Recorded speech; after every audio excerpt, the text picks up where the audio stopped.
Pivot. Now more than ever, it's hard to change anyone's mind about anything. About who we should follow, who we should listen to, and what we think is going on in the world. All of us are holding tighter to what we believe than ever before. Our minds are made up. When is the last time you changed your mind? Asking questions doesn't weaken our faith. Wanting something different isn't the problem. What if our same old ways of thinking are keeping us from seeing the change we are looking for in our own lives and in this world?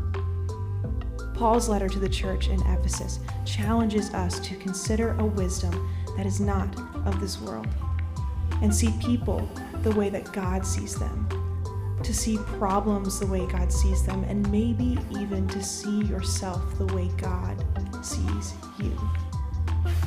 If we want to see real change, it's time to pivot and stop seeing everything the same old way and start seeing it God's way.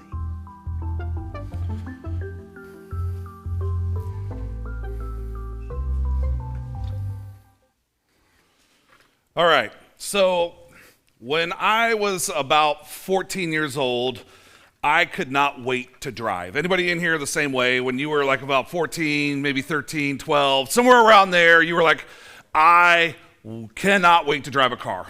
Kids today are a little different, right? My daughter, she was like, I can do with it, without it, whatever. One day maybe I'll drive, maybe one day maybe I won't. And I know other kids that are the same way. But for me, I could not wait to drive. I was like, I'm going to get my driver's license as soon as possible. In fact, I started stealing cars before I got my driver's license.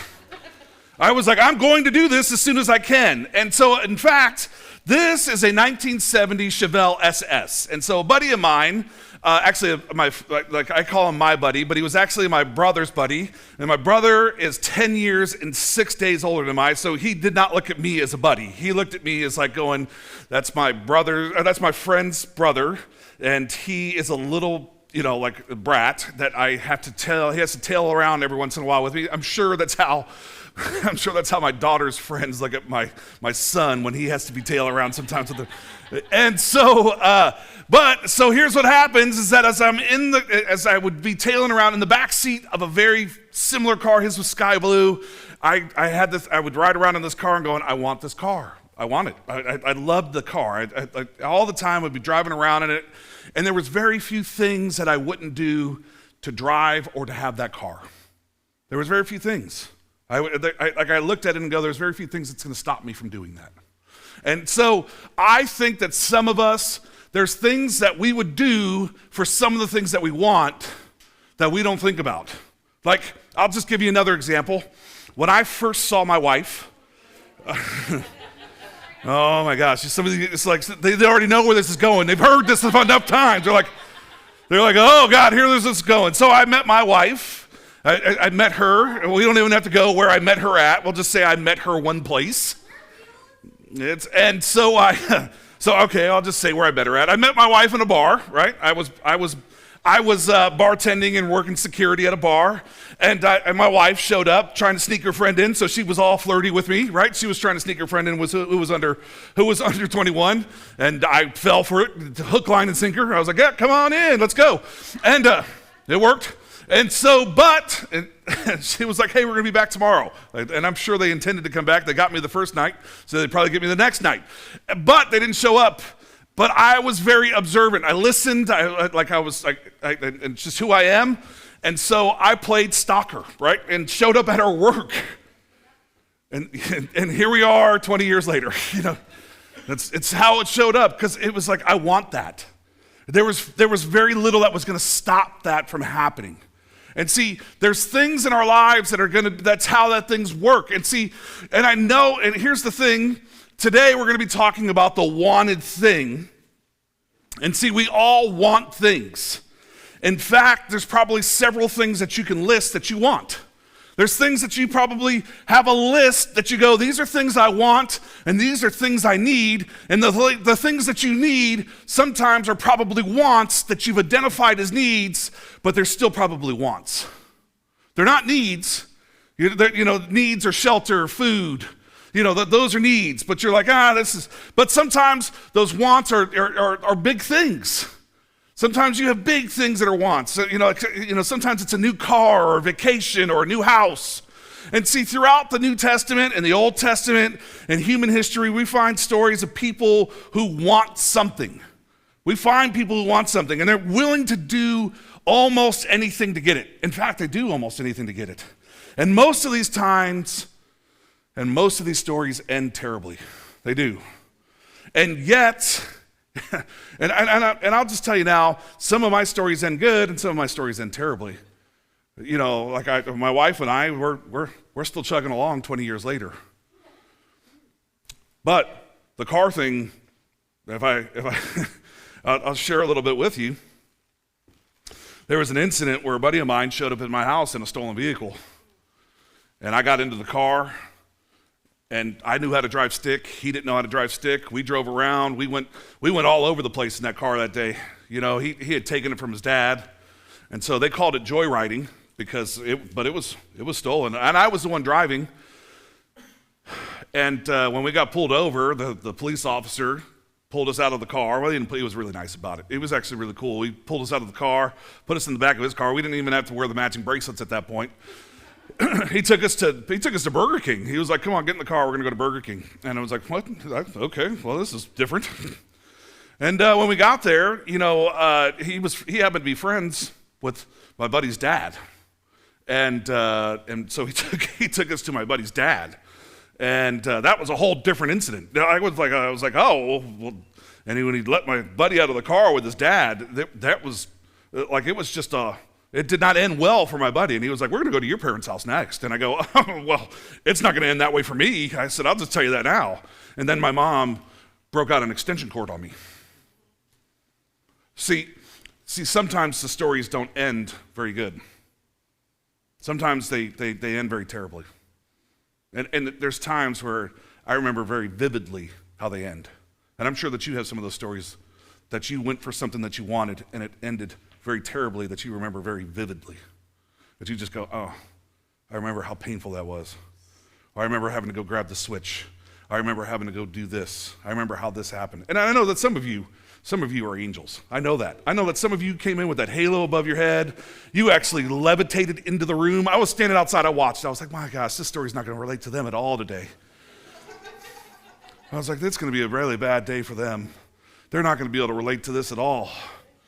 But then I watched, some of you walked in, and I was like, "Oh yeah, you're going to get this. This is going to be perfect for you." See, I knew that. I knew. I was like, "That's going to be good." See, but here's the thing. We keep wanting what we want. We do. We keep wanting what we want. And see, and here's the thing that it's going to set some people free today. It really is. Our hunger and our desires aren't necessarily bad. I just want you to know that. Our hunger and our desires aren't necessarily bad. It all depends on what we do and who we turn to for the help to get what we want. It really comes down to that. It really comes down to that. And we can just finish up with that. I'll just leave it. No kidding. So in Ephesians 4, Paul writes to the church in Ephesus, and he reminds them to pivot. All right, that's the whole point of this, right? This is the whole point of this series. And Paul writes that when followers of Christ do this, he says, "Then we will no longer be infants tossed back and forth by the waves and blown here and there by every wind of teaching and by cunning and craftiness of people and their deceitful scheming." And he says, and anyone who's ever taken care of a baby knows that their life and yours revolves almost entirely around the baby's wants and needs. Anybody ever had this? When a baby's hungry, you know it. When a baby is tired, you know it. When a baby isn't sure what it wants or needs, neither do you, and you know it. Right? You just know it. And see, see, sometimes our wants and our needs can sometimes feel all-consuming. Sometimes our wants and our needs can feel all-consuming. They can take over. They can just be this thing that just, like, you can go, when I was 15, before getting my driver's license, I was like, I want that. I was doing everything I could. And at the time, And I know that's just sometimes now, like it's changed so dramatically now to get your driver's license. You got to go through driver's ed, you got to go through driver's training. Driver's training is now $270 a lesson or $200, like however much it is. It's crazy what it took.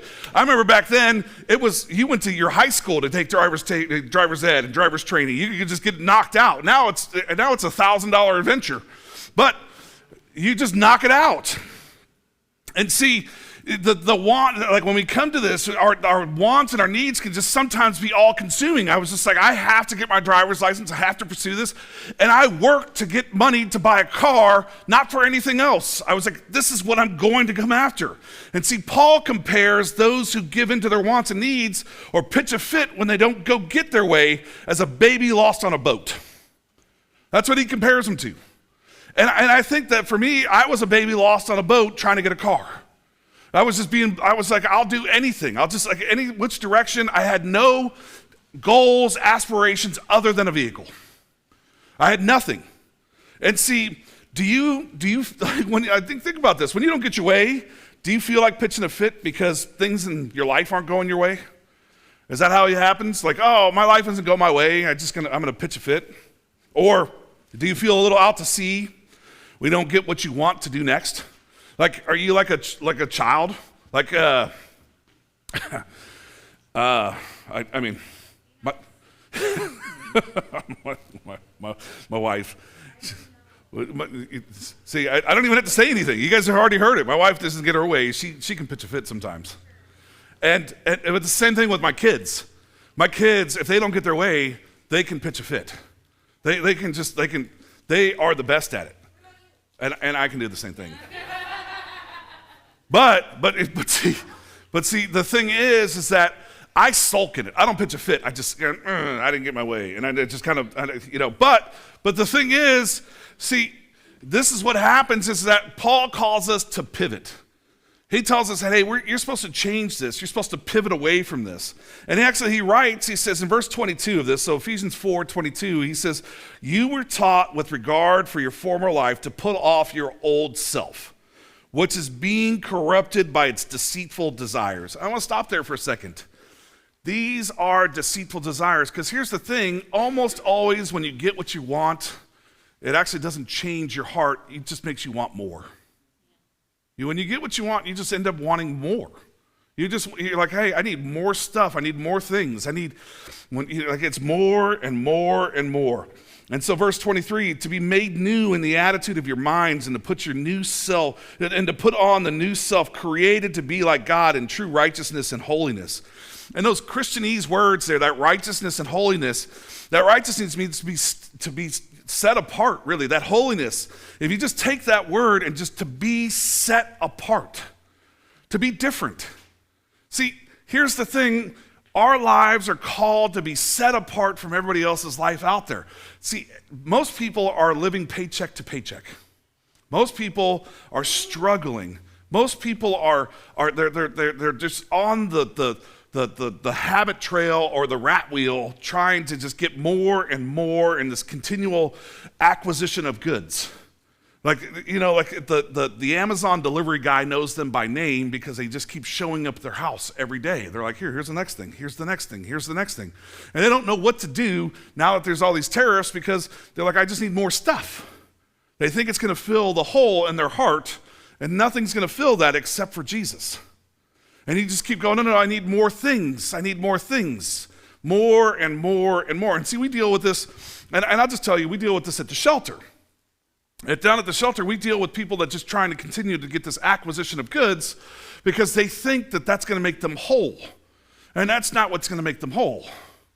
There's so much more that they need to do. And see, Paul says it's time to pivot away from that old self, that to stop this wanting of new things and to pivot into your new thing, to pivot away from your corruption and your deceitful desires and into this new attitude.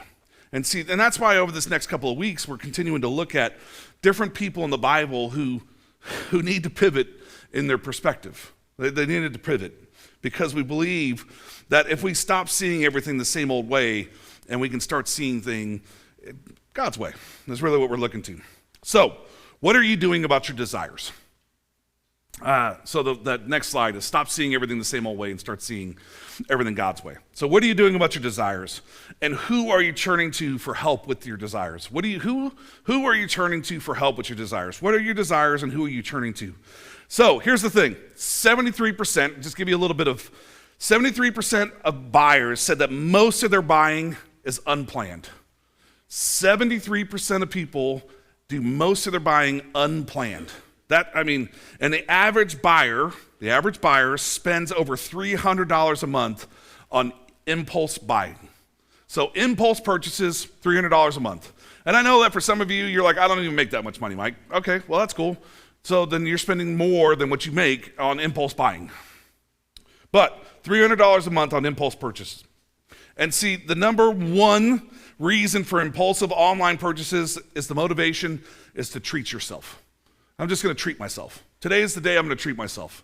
And so that's the number one reason. And see, one of the reasons for this continuing going trend is that 60% of the world is active on social media and they see what somebody else has. And so it's one of the biggest drivers of impulse buying is what somebody else has and you don't.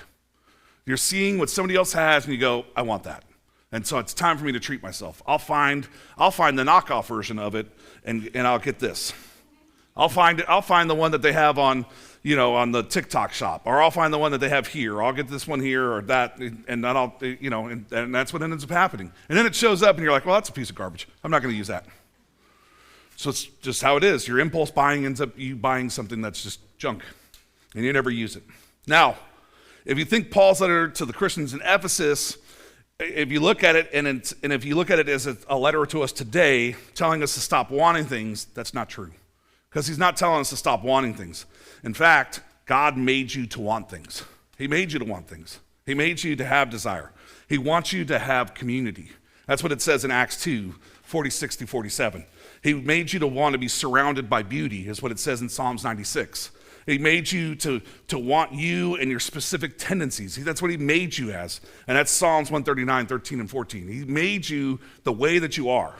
And so he made you to have these desires, community and love, and to be surrounded by beauty. This is what it says. But most importantly, God made you to want him. This is what it says in Ecclesiastes 3, verses 11 and through 13. He made you to want him. The problem is, most of us aren't pursuing him. We're pursuing things that are trying to fill the hole of him. We're after all these other possessions or all these other things instead of pursuing him. And see, some of us, we don't realize is that God has gone through great lengths to make it possible for us to pursue him. Most of us, we've gone out in these other directions and we've gone, well, I'm going to go after these other things. And it's hard to pursue him alone. See, it's hard to do it alone. And the problem comes into is that we're trying to face this battle oftentimes alone rather than in a community. See, if you ever talk to somebody who's going to NA or AA or any of those things, they'll often tell you, you cannot fight this battle alone. That's the reason why the first thing they try to do is get you hooked up with a sponsor. They try to get you connected with somebody because they know that you can't fight this battle alone. It's the same thing as you're going through this battle of Christianity. You cannot fight this battle alone. So if you're going, well, I'm just studying the Bible alone at home, that's not going to work. You need to be in community. You need to be with somebody to help you study the Bible together. You need somebody who's going to hold you accountable. You need somebody who's going to bring you in and go, hey, and that's why we're so driven towards you need to be in a small group. You need to be with people. You need to be hanging out with people that are going, hey, let's get in the Word together. It's so important because if you're trying to do it on your own, you're not going to do it. You will just fall away from it. You will just continue to just go, oh, you will fall away from your devotional. I don't care how disciplined you are. You will just fall away from it. And that's just how it goes. So you have to go into this. So across history, Christians go back and forth on the form of desire, and that's just how it is. Some Christians believe on abstaining from self-indulgence. Others believe there's nothing wrong with wanting possessions and leaning towards your personal desires. We see all kinds of it. We see Jewish that are towards it. We see the Nazarites who abstain from various practices. We see Jewish kings like Solomon and David who had all the material wealth and possessions that the person could want. And we're going to kind of look at that a little bit. And so many years after the reign of David, a man named Ahab becomes king of Israel, and he reigned for 22 years. And a reign that was basically characterized as Ahab going after what he wanted, regardless of the cost. He didn't care. He was like, I'm just going to do whatever. And Ahab wants to be great. He's just like, I'm going to be great. And Ahab's father, Omri, he was not a kind or a God-fearing man at all, manages to end nearly a 50-year civil war and brokers like a tentative peace treaty. Like that's what he does, the neighboring kingdom of Judah. And he's and all in a short reign of 12 years. It's kind of like an amazing thing. And after his death, the burden of greatness rests on his son's shoulders. And Ahab wants to be powerful. He's like, I want to be powerful. It's like this desire. He's like, I'm going to be powerful. And he also wants a wife. Like he's like, I'm going to be powerful, and I want to have kids, and I want to have this. And so, rather than marrying a rather spirited Phoenician woman, and he tried to accomplish this both, and he marries Jezebel. Right? We've all kind of heard this story a little bit, but there's a small detail that she worships pagan gods. There's a small little detail. And instead of the God of Israel. And so Ahab isn't kind of worried about it too much. He's like a great king, and he's like, I'm not worried about this. It'll be all great. So when Jezebel joins Ahab in Samaria, she wants a place to worship her own gods. And so what does he do? He wants to keep his wife happy because, happy wife, happy life. And so he builds a temple to Baal in the city. And it doesn't go over well with God. He doesn't like it at all. And see, God made you to worship him, not to worship this other God. And the Old Testament recounts several encounters between Ahab and the prophets, and particularly this one called Elijah. And maybe you've heard of this. And time after time, the prophets confront Ahab and Jezebel and for their sins. And each time, the king and queen respond with anger. And sometimes they respond with violence. And by the time of today's story, by the time we get to this point where we're going to be at in 1 Kings, Ahab and Jezebel have caused the deaths of nearly all of the prophets of Jehovah, but it still wasn't enough. They just go on this rampage. They just continue to go. And so today, before we dive into the story, and after you've heard this, I want to ask you, how do you respond when you don't get what you want? Do you just go on a tangent? And who do you listen to about your desire? Yourself, others, or do you listen to God? And I just told you already at the beginning of this, wanting things isn't bad. What matters is who do you turn to with your desires? So remember, wanting things isn't bad. Who do you turn to with your desires? So in 1 Kings 21, Ahab wants something again. And it says, sometime later there was an incident involving a vineyard belonging to Naboth, a Jezreelite. And the vineyard was in Jezreel, close to the place of Ahab, king of Samaria. Ahab said to Naboth, let me have your vineyard and use it for a vegetable garden since it's close to my palace. In exchange, I will give you a better vineyard, or if you prefer, I will pay you for whatever it is worth. But Naboth replied, the Lord forbid that I should give you the inheritance of my ancestor. And so the Lord forbid that I should give you the inheritance of my ancestors. And so at this point, it actually seems like it's a pretty fair deal. He's like, hey, I'll buy it from you. It's even a generous offer. He's like, I'll buy this. I'll pay you for the vineyard. I'll even give you a better one. But it is an inherited piece of property. And if you go back into Leviticus, and so if you look at Leviticus 25, verses 23 through 24, it says the land must not be permanently sold because the land is mine and you reside in my land as foreigners and strangers. Throughout the land that you hold as a possession, you must provide for the redemption of the land. Basically, it says you can't sell it. You have to hold on to it. It is not yours to sell. You cannot do that. And so this is meant to be a reminder to the people of Israel that the land they live on is not theirs. It is God's, and he is lending it to their people. And so, in short, Ahab has to go to God and ask for that piece of property. And he has no interest in doing this. He has no interest in going to God on it. And perhaps he doesn't think God will answer favorably. And he knows that all that Ahab's done, he knows that all the people that they've killed, and or perhaps he just simply doesn't care about the law. Maybe he's just like, I don't care about God's perspective, I don't care about this.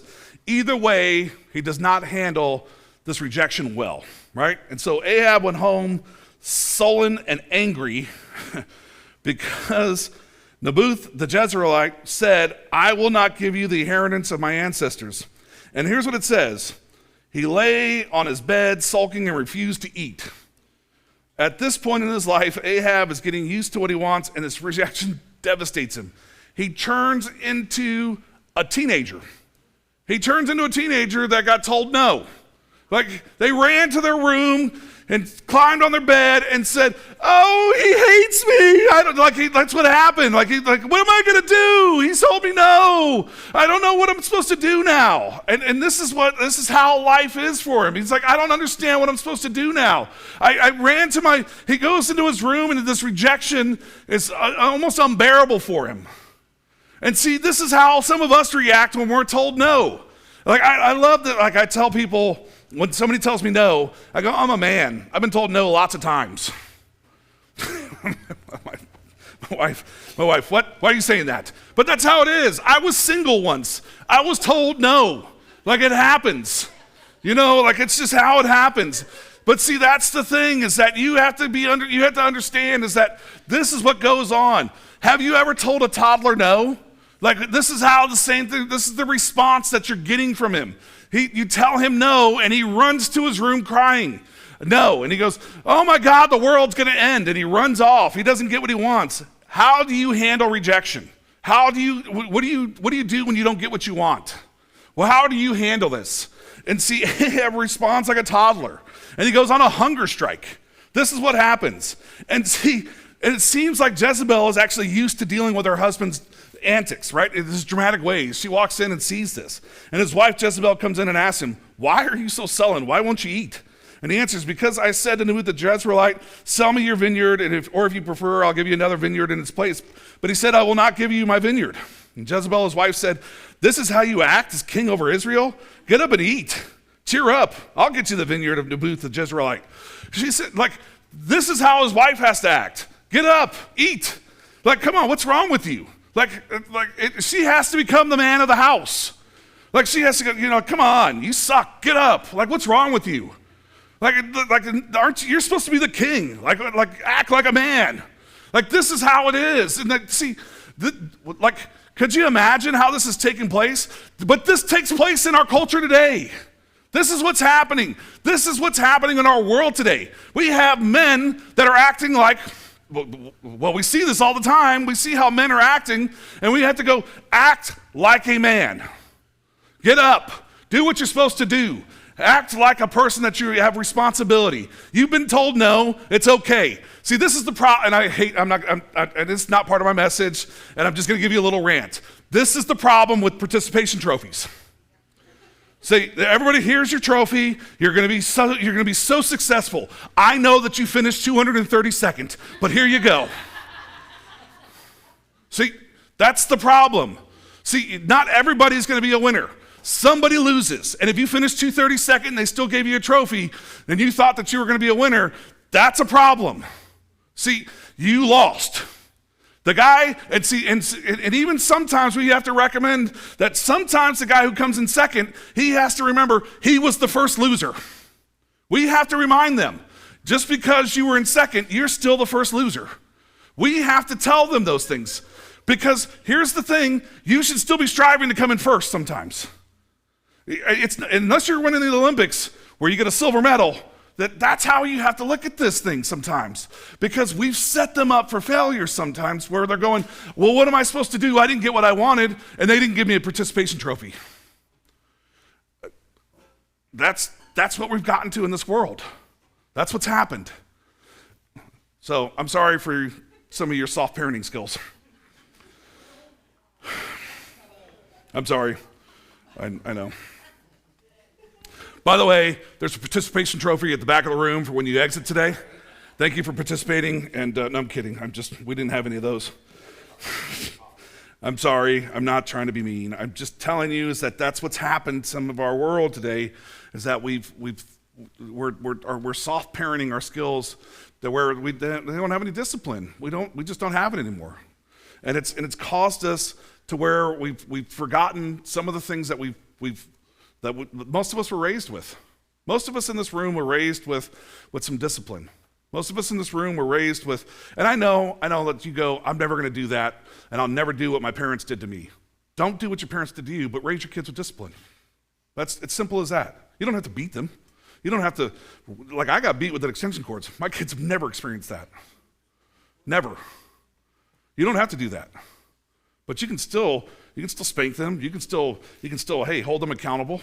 I'm just telling you, you don't have to don't do what was done to you, but hold them accountable for their actions. Anyway, again, sorry for the detour. My own little rant. What do you focus on more? Your desires or God's design? What do you focus on more? When you want or need something, we often develop laser focus. When you want something, you develop laser focus. You ever notice that? When you're like, I want that. Like, I'm just telling you, that's a statement that I made with my wife. I was like, I want that. And I developed laser focus on it. I was like, let's do this. And I was like, we're gonna figure this out. And I was like, what did she tell me she worked at this place? Let's find out. And then it was just laser focus. It was a little weird. Like when I walked in, I was like, I just had a haircut 3 days ago, but I need another one, And she was like, you don't really need a haircut. I was like, I know, but trim it up, I guess. Let's see how this thing works out. But you have laser focus at that point. When you want something, you have laser focus. When you really want a job, you have laser focus. You prepare for it. When you really want something, you prepare for it.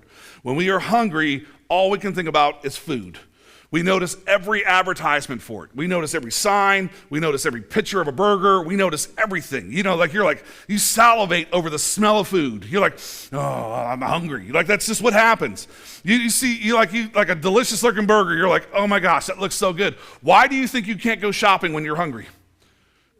Because you're going to buy everything, right? Because you're laser focused on food. You're like, I will spend my entire budget. You're like, why can't we pay the rent this month? Because I bought it all at the grocery store. I spent every dollar of it at the grocery store. But we're gonna live it up on Twinkies and chips and all that. It's just what it is. Where do you go and who do you turn to when you figure out what's your unmet desires? Where do you go? Those desires that you have, where do you turn to? And instead of turning to God and trusting and believing, what do you do? So I can tell you, when you look at Ahab and Jezebel, they become laser focused on this vineyard. That's what they do. They go, and here's what they're going to do. They're going to go in their way and in their timing. Jezebel comes up with a plan. She's like, I got something. And so she wrote letters in Ahab's name, placed a seal on them, and sent them to the elders and the nobles who live in Naboth's city with him. And in those letters she wrote, proclaim a day of fasting and seat Naboth in a prominent place among the people. But seat 2 scoundrels opposite of him and have them both bring charges that he has cursed both God and the king. Then take him out and stone him to death. I mean, yeah, they really wanted that piece of property. See, the irony is, Naboth, who is defending God's law, is accused of cursing God by a king and queen who actively reject God. And sadly, Jezebel's plan works. And Naboth is stoned and Ahab gets the vineyard, but at a heavy cost.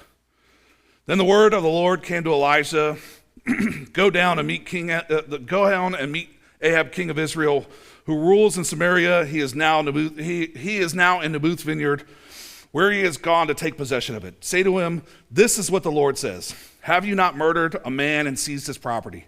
Then say to him, this is what the Lord says. In the place where dogs licked up Naboth's blood, dogs will lick up your blood. Yes, yours. Elijah goes on to say this because Ahab sells himself to do what is evil in God's eyes. That's what happens. God is going to wipe out Ahab and his entire family.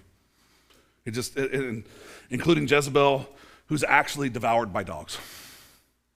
And see, most of us are never going to plot murder to get what we want. I mean, you're not that laser focused. You're like, we'll just take them out to get it. But we have spent time focusing on things that we want, focusing on, instead of focusing on God. We have focused on things that we're like, I want this. And instead of pursuing God with that same laser focus, we pursued possessions and things. And what does it have? What does it do for us? See, in the New Testament, we see Jesus go into the wilderness and he fasts for 40 days and 40 nights before the devil comes to tempt him. And in first temptation, the enemy uses what Jesus wants and needs, food. This is what he comes to. And see, the truth is, there's nothing wrong with being hungry, right? This is the temptation. And there's nothing wrong with wanting or needing things. Well, most things, right? And we're made to crave things. We're made to crave community and love and safety. And sometimes we might be tempted to ignore and give in to our cravings. And sometimes it may even be well-intentioned. And even poor advice may come in from other people, including Christians. You know, like some of the advice. Anybody ever gotten this advice? Hey, don't worry about being single. Jesus is enough. Like, don't worry about money. God will provide everything you need. Like this is the advice that you get from Christians sometimes. And I get it, it's good advice, right? But that's a hard line to get from somebody. Don't worry about money. You know, God will provide everything you need. Well, they're turning off the power tomorrow morning, buddy. Like I don't understand. Like it's tough. You know, and see, or like stop doubting and just trust God. Doubt means a lack of faith. I mean, hey, doubt is part of faith. That's what it is. And see, sometimes as well-meaning Christians, we use these lines, and sometimes we don't realize how much that we are actually causing other people to walk away from their faith using these lines. You know, and see, sometimes, or even this one, well-meaning Christians will say this: you shouldn't feel depressed if you're a believer. Just have more faith. Well, wait a minute. Like, I know tons of believers who are on more Prozac and more Zoloft and Wellbutrin than I know of non-believers. Like depression is depression. Like, it is what it is. Like, it doesn't mean, like, this world is a hard world right now, and it's just what it is. See, but when sometimes it's bad advice, it's just bad advice. You know, and it's just what it is. And when we ignore cravings, like we ignoring community, ignoring our hunger, and see what happens is when you ignore those things, the devil, the evil one, you can start calling whatever you've assigned the evil one, whatever name that you've assigned to that, it becomes that target. That becomes the target. So if you go, well, I'm single, but I'm just going to continue to work through this. Well, that's going to be the target that the evil one's going to pursue. And that target, and all of a sudden becomes, well, this is what I'm going to go after every single time. And it becomes the perfect target. So I'll go after that each and every time. I'll talk about, every time I'll bring it up at every reunion you go to, everything that you go to, everybody's going to go, why aren't you married yet? Why don't you have a boyfriend? Why don't you have this? Why don't you have a girlfriend? Why is it that you don't have kids? All these things. And just going, why aren't you part of a community? Just make it a target to where it drives you into more depression, to where it does all these things. Or what about money? I'll just make it to where every time that you start getting ahead, I'll just make it to where another thing comes up. You get another flat tire. You get this happening. Your car breaks down. All of a sudden, whatever it is, just another thing happens. Oh, you got another bill that just came out of nowhere. Oh, you got to go to the doctor again. Everything just becomes another perfect target. And that's just what happens. And that's why I say you have to be part of a community. You need to be around other people to help defend against those perfect targets. That's what we need to be doing. See, knowing your hunger, the devil will place things that look exactly what you're hungering for. That's just what will happen. That's just what will be in front of you. See, wanting things isn't bad, but what matters is what you are turning to and who you are turning to with those desires. And as long as you are focusing on the things that you want and not on just and if you're focusing on the giver of those things, who's the giver of those things? God. You're not going to end up being. So, what's our solution? What do we do? First, you have to, the number one thing, pivot from your shame and admit your hunger and bring it into the light. Whatever that hunger is. So, I don't care what the hunger is. See, in Genesis 2:18, God acknowledges Adam's need for companionship. He acknowledges it. He sees it. He goes, it's not good for him to be alone. Like, he just looks at it. He just goes, hey, we can't keep him alone. This will be bad. It's just not going to work out well. And he knows for you, it's not going to be good for you either. But are you seeking him to find that companion? Like, you need to be looking for somebody because you know that if you go to the wrong place, you can find a companion that is not good for you. Like, there's places that you're just not going to find things. And throughout Scripture, we see God acknowledge the need for food, shelter, clothing, and even encourage his followers to provide that for others. We see that. And so it's okay to feel the desire for fellowship, love, security, and yes, even sex. It's okay to have those things. Your need doesn't necessarily make you sinful, and often it's how we choose to fulfill that need is what the sinful portion is. So the next thing, which brings us to our next pivot your attention to God and bring those wants and needs to him. Are you spending time in prayer with those needs and wants? Are you spending time in prayer with it? It's as simple as that. Whatever those needs and wants are you spending time in prayer with God? Like, whatever they are, did you bring them into the light, and are you spending time with God about them? Not just, well, I prayed about it once. Are you spending time in regular prayer with God going, hey, I'm bringing this to you daily?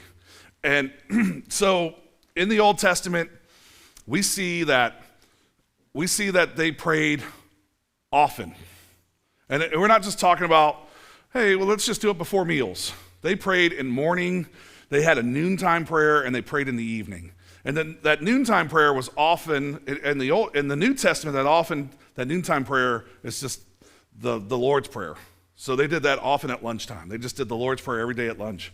But you would see in the morning, they did a morning prayer and an evening prayer. How often are you praying? Like, just make it easy. You don't have to do some long, exhaustive prayer, but just go have a needs, have a wants, have your list. God, thank you for what you're doing in my life. This is what I'm bringing to you. This is what I have going on. And really just have that needs and wants list. This is who I'm praying for. In the morning, I have a list of people I'm praying for, and I have the things that I'm going, this is what I'm praying for. That's literally what I have going on. And at night, I actually pray for forgiveness for everything that I did wrong for that day, because I know that I messed up every day. Every day, I'm like, I fell short today, God. I don't know where I did it, but I know that I fell short. And then all the places I know I fell short at, I need to ask for forgiveness for. But that's what I do every day. And so you have to be looking at going, hey, what is your prayer plan? What are you doing? And like, there's different places that you can, like, I use an app. I use a prayer app. There's different things that you can use. There's different tools. I would just suggest that you pick one up, do something, make it easy on yourself. Don't make it difficult. I told you I want to make it easy for you. Make it to where it's easy. Don't make it to where it's a difficult thing. Don't make it to where it's hard. Just make it to where you can pivot away from what you're doing and make it easy. So pivot your attention to God and bring those wants and needs to him. See, here's what it says. So Peter, one of Jesus' closest friends, and one of his followers, he challenges, he says, cast all of your anxiety onto him. And him is God, because he cares for you. He wants all of that. He wants your cares, he wants your anxiety, he wants all of that. So all those things that you're worried about, he wants to worry about that for you. He wants to take care of that for you. He wants those things. Why are you keeping all that bottled up? Why are you keeping all that to you? Cast all of that onto him. Let him deal with that. He cares for you. Let him carry that burden for you. So cast all of that on him. And here's what David, a king and a man said to be after God's own heart, says. He says, take delight in the Lord, and he will give you the desires of your heart. That's Psalms 37:4. See, I don't want to be clear. This is not prosperity gospel. I'm not saying that at all. But rather, it's an understanding that we serve a good God. We serve a good God, a God who loves us. And he knows your wants and needs, and he knows what's best for you, and he knows how to best care for you. But he wants you to spend time with him. He wants you to spend time in prayer with him. He wants you to spend time loving with him. He wants you to spend time communing with him. He wants you to spend time in community with him. And see, how open are you with him? How open are you to receiving what he wants for you? And that's where we need to be at. Pivot towards what he wants for you. Are you open to how he wants to meet your needs? How he wants to meet your desires? How he wants to meet your wants? Are you open to that? Because it may be different than what you want. Like, you have to understand something. See, here's the thing. Anybody in here, have you ever prayed to win the lotto? Anybody? Because I have. I'll just tell you right now. But here's the thing. Have you ever noticed that sometimes the people that win the lotto, like some people have won the lotto and then they're broke within a year? Have you ever heard that? Because they weren't ready to win the lotto. Like if you were to win the lotto today, just say like somebody I have to play the lotto in order to win. God, I'd love to win the lotto, but I don't buy lotto tickets, so I don't know how I'd win. But here's the thing: if you were to win the lotto, do you think that you're prepared to win? Like, what would you like? Here's the thing: just think about this. Some of you guys got a tax return, right? You know, like some of you guys, like you filed your taxes and you're like, all of a sudden you got like, some of you got like 3,000, 4,000. How many of you spent that money before it actually showed up? See, that's how it is sometimes with the lotto. You spent that money before you actually won it. Like it was already spent. It's gone. And see, that's what happens. You're not ready sometimes. So God can't go, well, here, I'm going to let you do this. I'm going to give you this influx of cash because you've already spent it before you get it. You weren't ready for it. And so God knows that you're not ready for that influx of money, so how can he give that to you? Sometimes he knows what you're ready for before, and he goes, you're not prepared for me to give you that yet. So sometimes we have to be prepared for that. Sometimes we have to, and he knows what your desires are, but he knows that you're not ready for some of these things yet. And so as you're spending more time and as you're preparing that, you have to be tilling the soil. You have to be getting it ready for what he's getting ready to bring. Because, see, God knows that he can't sprinkle seed on the soil that's not going to actually grow and become flourishing, right? He doesn't want to sprinkle it on the path where it just gets trampled on and just dies out. And see, that's sometimes what will happen if he just dumps it on. So, the more you listen to the Lord, the more you'll be transformed in the likeness of Christ, and the more your desires will begin to align with his. So the more time you spend with him, the more time you spend in prayer, the more time that this happens, the more that your desires will transform, and you'll see that your desires go in a whole new way. Which leads us to the final pivot, right? So pivot into God's perspective and trust the Lord. That's where we need to be at. Pivot into God's perspective and trust the Lord. See, another prophet named Isaiah writes to the people who have with plenty of wants and needs, and the Jewish people are dealing with losing their identity, their culture, being forced into Babylon, and he writes something that reveals God's character and nature. This is what he writes, which is unchanging and still relevant to this today. And he says, the Lord will guide you always. He will satisfy your needs in a sun-scorched land, and he will strengthen your fame. You will be like a well-watered garden, like a spring whose waters never fail. See, this is the thing. God will provide that. You're not going to find it any other place. You're not going to find it any other, you're not going to find it from some sort of other spring. You're not going to go any other place to find that. It's not going to be found in the next thing that you're going to spend money on. You're only going to find it with God. Stop chasing it some other place. Go find God. And see, David, who experienced just as many lows as highs in his faith, he writes, I remain confident of this. I will see the goodness of the Lord in the land of the living. See, here's the thing. You will experience the goodness of God here. All you have to do is seek him. Seek him here. Don't, it says clearly in Scripture, it says, I stand at the door knocking. All you have to do is answer. I stand at the door knocking, all you have to do is answer. Are you willing to answer the door? Are you willing to open up the door and go, I'm allowing you into my life. I'm allowing you to, and be willing to accept that Jesus is trying to move forward in your life. And I know that sometimes we're not ready, sometimes we're not there yet, but that's what we need to be doing. We need to be going, hey, I'm willing to open the door and I'm willing to pivot into what God has called me into. I'm willing to pivot into this new direction. I want to just go back to this. I want to remind you, wanting things isn't bad. It's not. Wanting things isn't bad. What matters is who you turn to with your desires. Who do you turn to with your desires? It's okay to want a car. It's okay to want companionship. It's okay to want community. But it's who do you turn to with those desires? Because with those desires, you have this big target And if you're pursuing the wrong person or the wrong thing, you have this big target, and all of a sudden, you could become an easy victim. So, turn to God, pivot to God in those desires. Pivot, whatever you want most, bring it to the light, share it with God, and pivot in the direction that He has you going. Let's pray. Father, thank you. Thank you for the desires that you've given to each one of us. Thank you for this community. Thank you for the desires that you've placed on our heart and our minds. Thank you for just all the things that you've shared with us and the direction that you've set before us. Even if some of us are walking in the wrong direction, thank you for allowing us to pivot now, to pivot closer to you, to pivot in this new direction, to seek you, even with our wants, our desires, and even sharing that wanting things is not bad. That some of us, we've even felt shame for some of the things that we've wanted, but help us to bring our wants, our desires to you. Help us to where we pursue you, and even if we have to have a refocus on some of the desires that we have as we present them to you, that it's okay that we've presented them to you and you've said, no, I don't want you to want that right now. I want you to pursue this instead. As we brought them to the light, as we pursued you, and as we brought our wants and desires, and you've said, no, let's reprioritize, or let's look at a different direction, that has led us to at least carry on into a new direction, to make it to where you're first in our life, and we've pursued the priorities that you've placed first in our life. Father, thank you for today.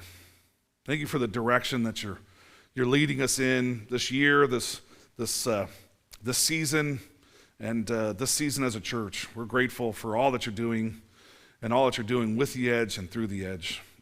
Father, we're excited to see how we move and how things move throughout this community, and even as this community is facing some scary challenges and things are drastically changing here. Help us to be what helps this community to pivot. Help us to be the beacon that helps this community to pivot into a new direction, to where they see light, they see hope, and they see you in this community.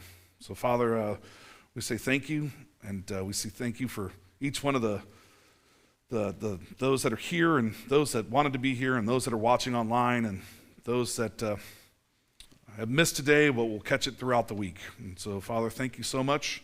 And it's in your Son, Jesus' name, that we pray. And we all said, amen.